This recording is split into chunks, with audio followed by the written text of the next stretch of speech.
Hello student, मैं Basant Kumar BCI-JSR YouTube channel में आपका स्वागत करता हूं। आज के वीडियो में शंकु के छिन्नक फ्रस्टम ऑफ कोन के बारे में अध्ययन करेंगे। ये JCRT द्वारा दिए गए मॉडल पेपर में ये 51 नंबर प्रश्न रहेंगे। इसमें से 4-5 प्रकार का है, उसको आप यदि बना लेते हैं तो निश्चित रूप से आपका बन ही जाएगा। तो इसमें क्या है, पहले ये समझ लें कि ये छिन्नक होता क्या है। एक इस तरह से है, शंकु है, और यदि यहाँ से काट दिया जाए तो ये बन जाएगा कैसा आकृति, एक गिलास के जैसा, बाल्टी के जैसा, तुर्की टोपी के जैसा, कुछ मोमबत्ती भी वैसा होता है। बस इसी टाइप का इसकी आकृति हो जाती है, तो इसको हम लोग बोलते हैं छिन्नक, फ्रस्टम ऑफ कोन। इसमें हम लोग देखें कि ये दो वृत्त बन रहे हैं, दो सर्कल। जो बड़े वाले सर्कल है उसकी त्रिज्या को R1 कहेंगे, छोटे वाले को R2 बोलेंगे। ये जो होगा यहाँ से यहाँ तक का हाइट को H कहेंगे, और ये जो तिरछी ऊंचाई है इसको L कहेंगे। तो यदि ये दोनों मालूम हो, ये भी मालूम हो, तो L कैसे निकालेंगे? तो L का फार्मूला है h² √ h² + R1 - R2 का होल स्क्वायर। ये हुआ।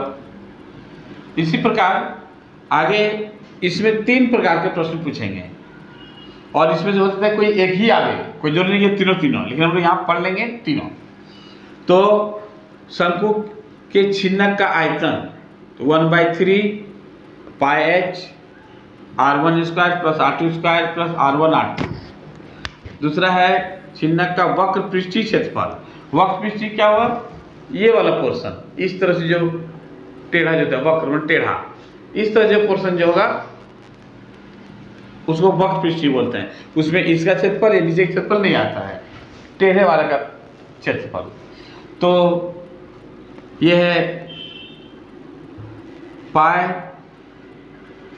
R1 + R2 × L, या पाई L को एक साथ लिख देंगे तो R1 + R2 ये हो जाएगा। और इसका जब संपूर्ण पृष्ठीय क्षेत्रफल निकालेंगे तो उसमें क्या होगा, ये नीचे वाले का भी क्षेत्रफल और ऊपर वाले का क्षेत्रफल, दोनों वृत्त का क्षेत्रफल ऐड हो जाएगा। तो ये क्या होगा, पाई L R1 + R2 प्लस ये ऊपर वाला बड़े वृत्त का क्षेत्रफल पाई R1², नीचे वाला का पाई R2²। तो इस तरह से ये 3 प्रश्न से बनता है। वैसे ये बिलो एवरेज स्टूडेंट के लिए नहीं है ये चैप्टर, लेकिन ये छिन्नक ऐसा सवाल है कि थोड़ा सा इस पर समझ हम लोग विकसित कर लें तो बड़ी आसानी से 5 अंक जो बिलो एवरेज स्टूडेंट है वो भी निकाल सकते हैं। थोड़ा सा उसी पर की टेक्निक पर हम लोग चर्चा करेंगे। तो सबसे पहले तो छिन्नक को आप समझ लिए कि ये बाल्टी, गिलास, तुर्की टोपी, इस तरह की जो आकृति होती है उसको हम लोग छिन्नक बोलते हैं। हम लोग एक एग्जाम्पल ले रहे हैं कि एक ये शंकु का छिन्नक है, बाल्टी भी कोई बोल सकता है। ये क्या है, 45 सेंटीमीटर ऊंचाई है। ये हो गया आपका 45। इसके सिरे की त्रिज्याएं 28 सेंटीमीटर और 7 सेंटीमीटर, मतलब ये हो गया 28 सेंटीमीटर और छोटा वाला हो गया 7 सेंटीमीटर। इसका वक्र, इसका आयतन, वक्र पृष्ठीय क्षेत्रफल और संपूर्ण पृष्ठीय क्षेत्रफल ज्ञात कीजिए। ये दिया हुआ रहेगा, पाई का मान 22 के साथ या पाई का मान 3.14। तो हम लोग वही यूज करेंगे जो इसमें दिया हुआ रहेगा, ये ध्यान रखेंगे। हम लोग देखें क्या करके। सबसे पहले छिन्नक का आयतन हम लोग निकाल रहे हैं।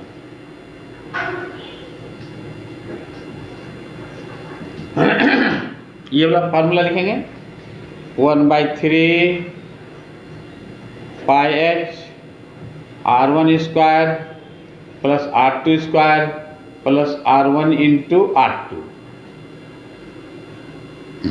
ये क्या हो जाएगा 1/3 पाई का मान 22/7, एच का मान 45 और यहाँ पर होगा R1 माने 28 का स्क्वायर प्लस R2 7 का स्क्वायर प्लस 28 इंटू 7। आगे हम लोग देखें 1/3 22/7, ये 45 और 28 का स्क्वायर करेंगे तो 784, ये 49 और ये 7 × 56 की 6 5 और 7 × 14 5 19। 3 से 45 15 बार में और 7 से 147, ये कट गया, सबको मल्टीप्लाई करेंगे तो 48510 सेंटीमीटर स्क्वायर ये निकल गया, स्क्वायर सॉरी क्यूब।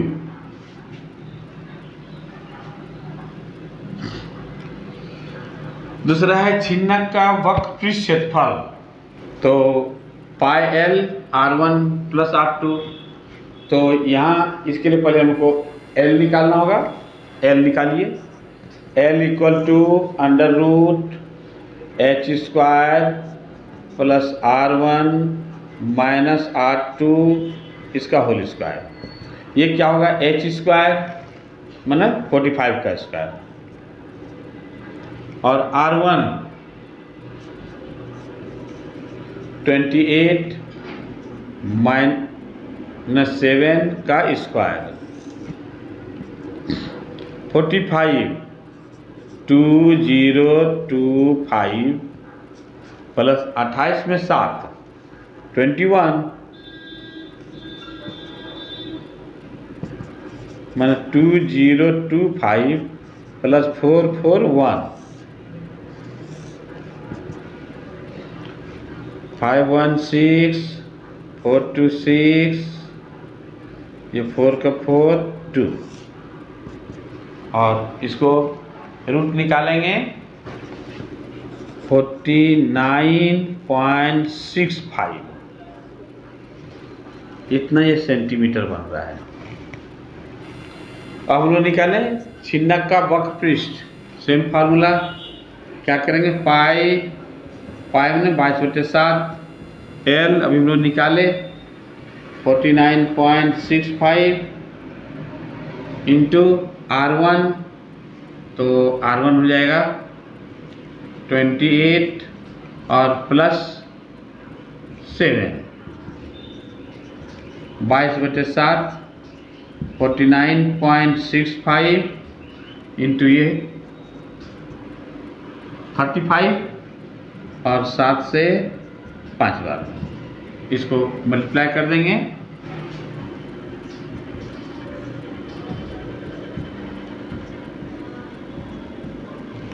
एक आंसर ये हो जा रहा है। पहला आंसर यहाँ हुआ था, दूसरा आंसर ये हो रहा है। अब संपूर्ण पृष्ठ क्षेत्रफल ये वाला निकालेंगे तो पाई एल R1 R2 यही चीज हम लोग निकाले हैं। पहले हम लोग फॉर्मूला यहाँ लिख लें pi L R1 plus R2 plus pi R1 square plus pi R2 square.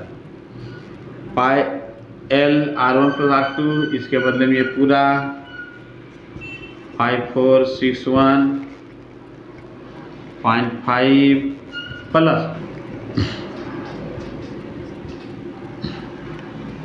ये R1 का स्क्वायर 28 का स्क्वायर प्लस 22/7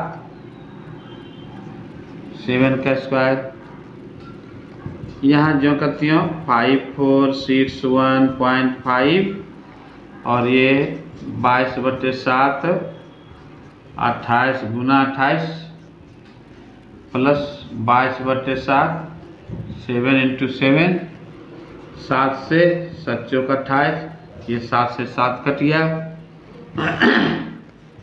5461.5 और ये 22 चौक 88 गुना 28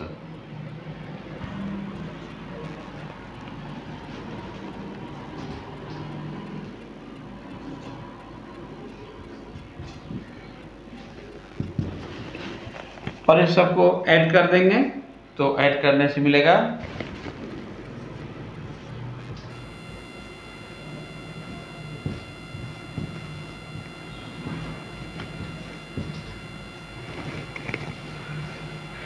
ये कैलकुलेशन थोड़ा सा बड़ा होता है लेकिन धैर्यपूर्वक बनाने से आसानी से इसको आप बना लेंगे। क्योंकि ये 3 चीज़ है इसमें प्राय एक आपसे पूछा जाएगा। इसको स्क्रीनशॉट ले लें ताकि हम लोग अगला क्वेश्चन बढ़ेंगे।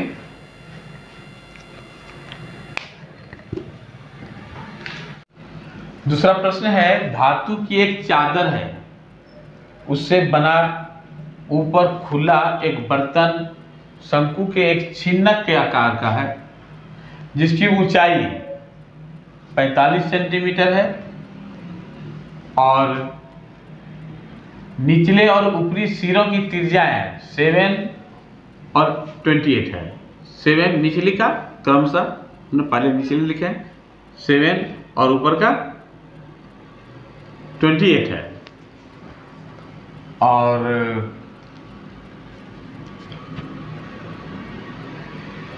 60 रुपया प्रति लीटर की दर से इस बर्तन को पूरा भर सकने वाले दूध का मूल्य ज्ञात करें। ध्यान देंगे ये वही पहले वाली फिगर है सिर्फ यहाँ प्रश्न चेंज हुआ है फिगर में कोई चेंजिंग नहीं वही 45 नीचे वाला 7 सेंटीमीटर ऊपर वाला 28 सेंटीमीटर। अब उसका क्या होगा छिन्नक का आयतन कैपेसिटी धारिता कुछ पूछ सकता है आयतन बोले या धारिता मतलब कितना उसमें दूध आ सकता है धारिता तो धारिता का अंग्रेजी कैपेसिटी तो वही आयतन ही निकालेंगे सेम वही पहले वाला ही कैलकुलेशन है यहाँ तक। अब ये सेंटीमीटर क्यूब हुआ इसको क्या करेंगे 1000 से भाग दिए ये लीटर बन गया और दूध का मूल्य क्या होगा लीटर को 60 रुपया से गुना कर दिए तो गुना करके इतना हुआ 2 अंक के बाद दशमलव है यहाँ दशमलव दे देंगे और इतना रुपया हो गया आंसर।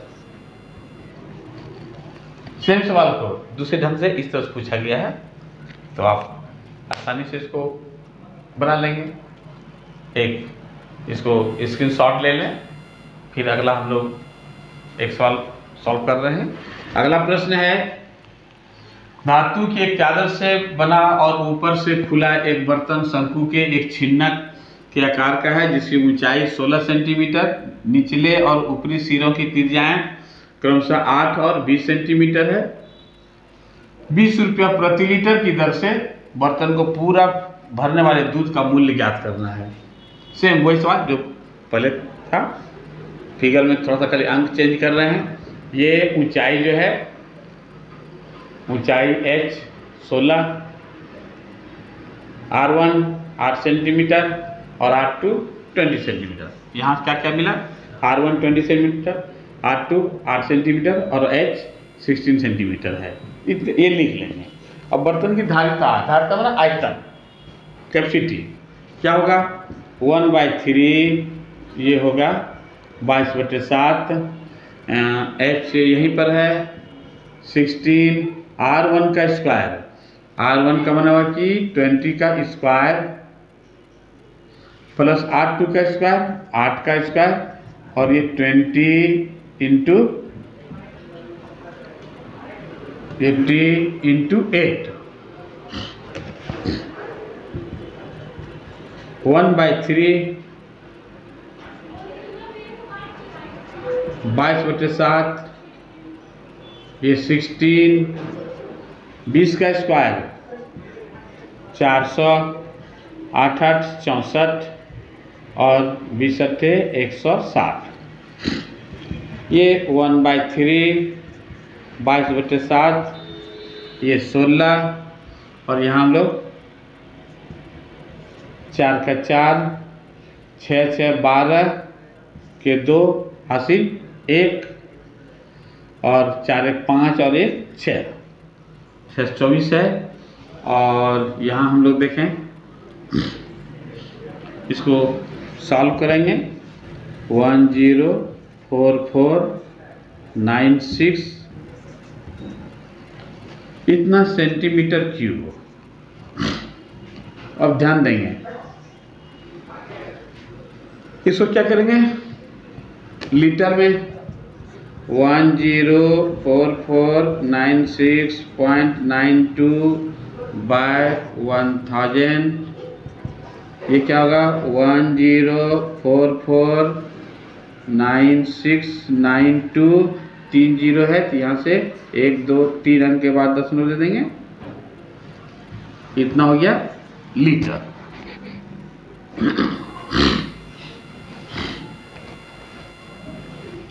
और कैसे है रेट इसका 20 रुपये दर से लिखेंगे। दूध का दाम या दूध की कीमत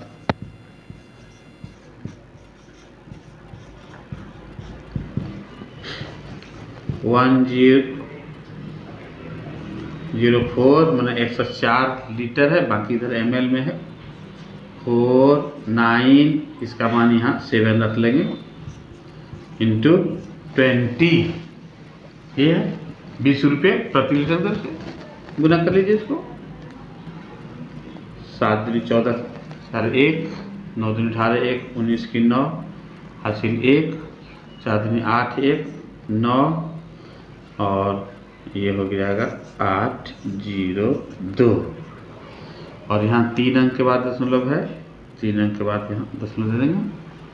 ये जीरो का कोई मान नहीं होगा और ये हो जाएगा इतना रुपया और आंसर। अगला प्रश्न है, पानी पीने वाला एक गिलास 14 सेंटीमीटर की ऊंचाई वाले एक शंकु के छिन्नक के आकार का है। दोनों वृत्ताकार, ये वृत्ताकार, सिरों के व्यास 4 सेंटीमीटर 2 सेंटीमीटर है। इस गिलास की धारिता ज्ञात कीजिए। धारिता बना कैपेसिटी मैंने वॉल्यूम। तो यहाँ व्यास दिया हुआ है 4 सेंटीमीटर, R1 निकालेंगे 4/2, बड़ा वाला को R1 कहेंगे 2 सेंटीमीटर। दूसरा है 2 सेंटीमीटर व्यास, व्यास में यहाँ से यहाँ तक, तो इसको 2 से भाग देंगे 1 सेंटीमीटर। तो ये 2 और 1 निकल गया और ये है कितना 14 सेंटीमीटर। तो जैसे पिछले भी निकाले सेम यही चीज़, कोई खास अंतर नहीं है। ये 22/7, H हो गया कितना 14 है। R1 का स्क्वायर माना 2 का स्क्वायर, 1 का स्क्वायर 2 × 1, ये कितना हो गया 1/3 22/7 गुना 14 और ये 2 का स्क्वायर 4, ये 1 ये 2, ये हो गया 1/3 22/7 14, 4 1 5 और 2 7।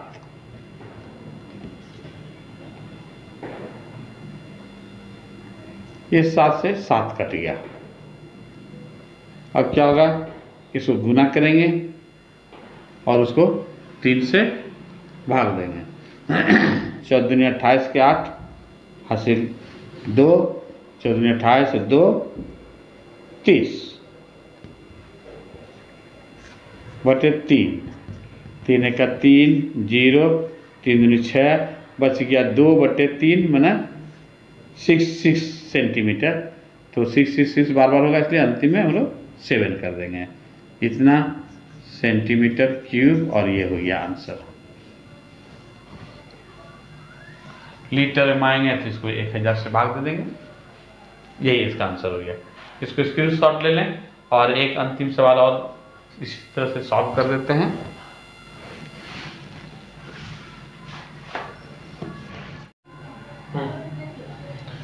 अगला प्रश्न है, एक तुर्की टोपी शंकु के चिन्ह के आकार की है। यदि इसके खुले सिरे की त्रिज्या 10 सेंटीमीटर, ऊपरी सिरे की त्रिज्या 4 सेंटीमीटर है और टोपी की तिर्यक ऊंचाई 15 सेंटीमीटर है, इसको बनाने में प्रयुक्त पदार्थ का क्षेत्रफल ज्ञात करना है।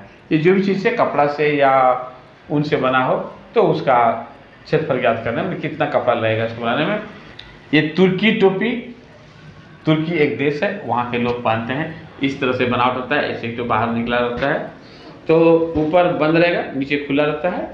तो यहाँ दिया हुआ है R1 बड़ा वाला हिस्सा 10 सेंटीमीटर, R2 ऊपर वाला त्रिज्या 4 सेंटीमीटर और ये तिरछी ऊंचाई L 15 सेंटीमीटर है। तो प्रयुक्त पदार्थ का क्षेत्रफल क्या होगा? पाई L R1 प्लस R2, ये तिर्यक मतलब वक्र बोलेंगे इसको, तो वक्र क्षेत्रफल ये हो गया। अब इसके ऊपर तो बंद रहेगा, तो यहाँ लिख देंगे प्लस पाई R2 का स्क्वायर। ये हो गया 22/7 L हो गया 15, R1 हुआ 10 प्लस 4 प्लस फिर पाई 22/7 R2 में 4 सेंटीमीटर, 4 का स्क्वायर। ये हो जाएगा 22/7, ये 15, 10 4 14, ये 22/7 गुना 4 4 16। अब इसको हम लोग सॉल्व करेंगे। 7 दूनी 14, तो 44 को गुना करेंगे 15 से, 15 के 60 के 0, 6 5 के 60, 6 66 प्लस इसको यहाँ तो कहीं कटेगा नहीं कुछ,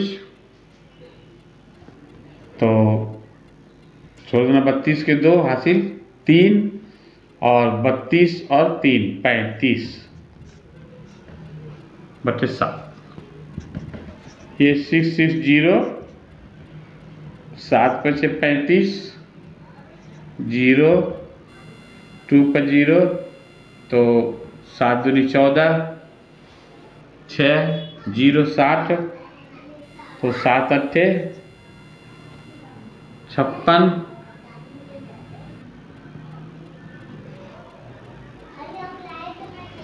फिर 4 0, 7 5 35, ये होगा 660 प्लस 50.29। इसको ऐड करेंगे 0.29, ये 0, ये 1, ये 7, इतना सेंटीमीटर स्क्वायर।